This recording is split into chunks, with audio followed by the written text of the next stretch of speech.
सतत नागरिकांची मागणी आम्हाला आमचं स्वातंत्र्य हवं आणि ते स्वातंत्र्य अशा पद्धतीने असावं की आमच्या गावांच्या सुरुवातीला आमची मागणी होती की ग्रामपंचायती असाव्या।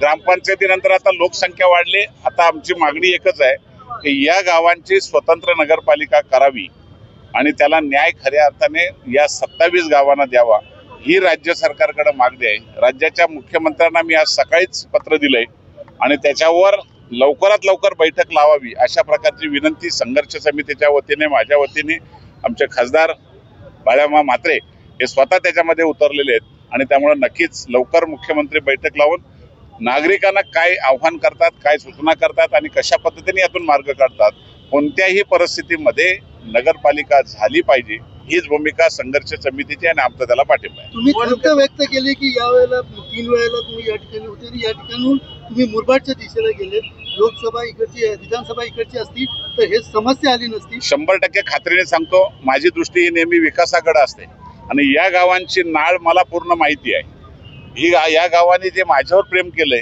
हे कोणावरच केलेलं नाही।